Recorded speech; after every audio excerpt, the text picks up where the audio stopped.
Hey, how's it going? So you may have heard there was an armed insurrection yesterday at the U.S. Capitol, and we're going to talk about it. I work night shift, and I slept yesterday till about 4 p.m. Eastern time. When I woke up, my phone had blown up. I had tons of texts. Texts from people that I haven't even talked to in a long time, asking my opinion of all of this and if I turn on the TV and my thoughts and whatever.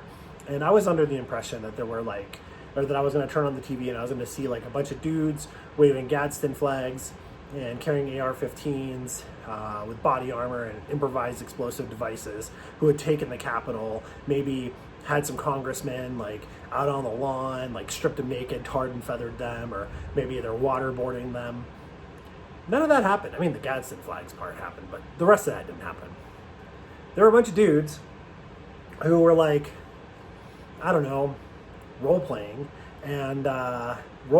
to be armed insurrectionists, and they marched down to the Capitol, and they broke some windows, and they went in, and they made some noise, and they like scared some people, and they took some selfies, and made some more noise, and kind of just looked generally like jackasses.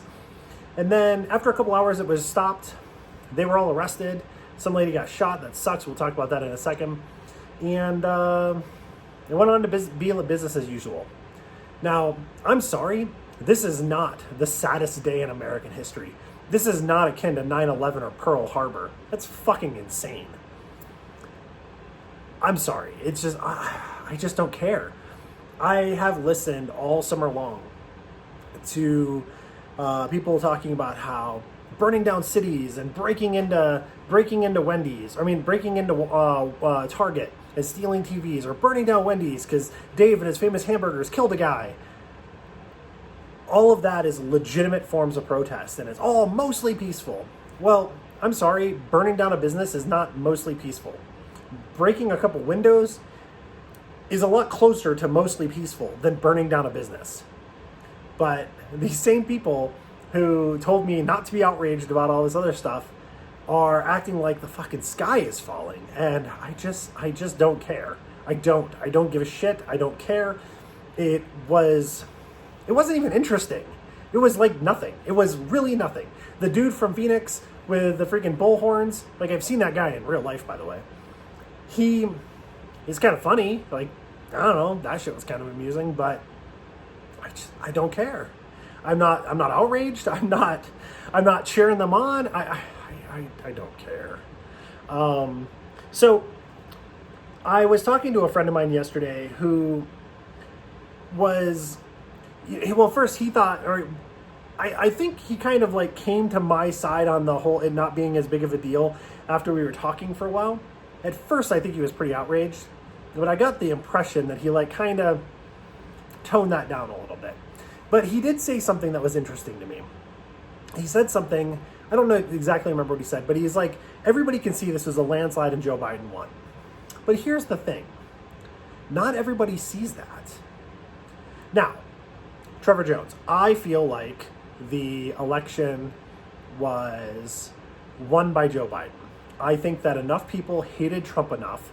They didn't give a shit about Joe Biden, but they hated Trump enough that they went out and voted. They would have voted for like Vermin Supreme if he was on the opposite ticket. They really didn't care. By the way, his former running mate, Spike Cohen, was on the Joe Jorgensen ticket.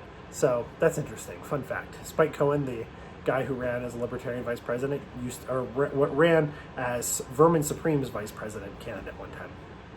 Anyway, there are so many things that happen that don't make a lot of sense. First off, like the general smell test. I went to a Trump rally. There were thousands and thousands and thousands of people there, and there were thousands of people who couldn't get in, and there was so much enthusiasm.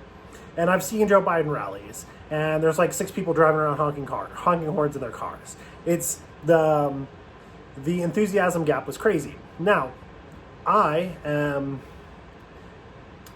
in 2016, I was pretty confident Trump was going to win. I remember telling everybody that I thought Trump was going to win, and I remember a lot of people thinking that was crazy that I thought that. And fast forward to 2020, I remember telling people that I was less confident of Trump's victory in 2020. And it's all because of how polarizing he is.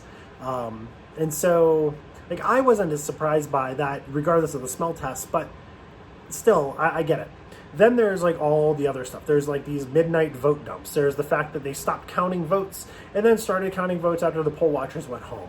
There's the lack of signature verification. There's mass mailing ballots where we have election season instead of election day. And that election season thing causes a problem because then things like the Hunter Biden story, which wasn't covered, it was covered after the election, but that could have made a difference if there wasn't so much media malpractice. And if like the vaccine. So the news outlets kept on saying, oh, Trump's crazy, there's not going to be a vaccine by the end of 2020. And then lo and behold, like 2 days after the election, the vaccine was rolled out. That kind of stuff could have made a difference, but whatever. It is what it is at this point. So there's no point in getting too bent out of shape over it. But I think that we do need to reform our elections. I was talking to my buddy Eric last night. He brought up something, I think it was him. He brought up something about tying votes to social security numbers. And at first, when he first brought that up, I was like, that sounds really good. But then I got to thinking about it, and I think that you would be able to track who voted for who, and there, you know, it wouldn't be a secret ballot that way, and so that's a problem. But nonetheless, like I like the concept where we can prove this person is an eligible voter in this state, and you know, that way we can substantiate this person only voted once, this person is eligible, this person's not in fact dead or a felon or lives in 3 different states, you know, whatever. So all that stuff is worth looking into, and people are pissed off about it, right? And they're more pissed off about it because when they bring this stuff up, it's all dismissed. You're a conspiracy theorist. Well, fuck, for the last 4 years, all they heard was how President Trump is an illegitimate president. He's not really president. He didn't win. Russia did it, and it's Ukraine, and it's Russia, and it's all of this other stuff. And there was like the impeachment, and people are tired of that. It's gotten them so riled up, and I understand all of that. But it's still not an excuse. Like I don't support what happened. I'm not cheering them on, and I don't condone it. I think it's kind of retarded, but I understand it. So another thing, this isn't President Trump's fault. He didn't incite this shit. Remember when Steve Scalise was shot? Dude was shot by a Bernie Sanders supporter. Bernie Sanders didn't tell that guy to go shoot at the congressional baseball team. Or when 5 Dallas cops were shot in 2016, President Obama didn't incite that guy to go shoot those cops. The same thing happened here.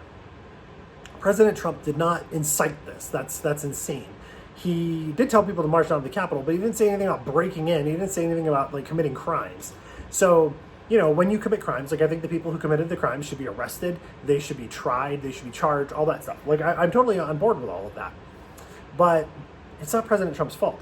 The last thing I want to talk about is I see all these posts about, well, these are all white people, and how come the cops aren't doing anything? Okay, let's clear that up for just 1 second. First off, the cops killed a woman. She's dead. She was an unarmed lady who is now dead. Now, if she were black, I'm pretty confident we would hear more about that, but I don't know, maybe not. On top of that, like the cops in DC over the summer sat back and watched the freaking city burn down. Muriel Bowser, is that her name?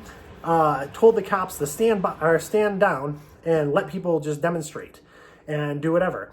So those were mostly black. Well, I don't know if they were mostly black, but it was Black Lives Matter. I still think they were probably mostly white. But those people were given space, if you will, to demonstrate.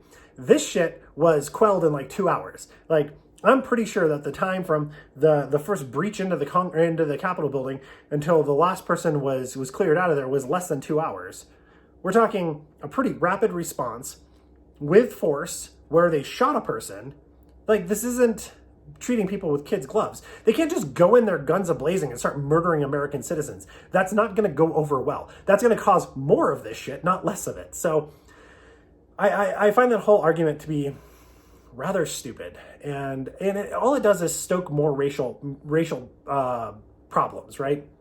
So you get the people who are who already believe there's a predisposition for the cops to be racist and hunt unarmed black people, that they're like looking at this and they hear people saying that, like, yeah, how come they're not? And then you got people who are on the other end of the spectrum who then push back. It just doesn't do any good. I don't know why we can't just look at things accurately and report them accurately and not have to interject all of this other crap into it. But anyways, I think that pretty much covered everything I want to talk about. If you guys like this video, I haven't made many of these. I might make more. Like, subscribe. Feel free to comment. Tell me if you wanted me to talk about anything or how I can do a better job, or if you think I'm an asshole, tell me that. Whatever. That's cool. Anyways, enjoy. I'll talk to you later. Bye.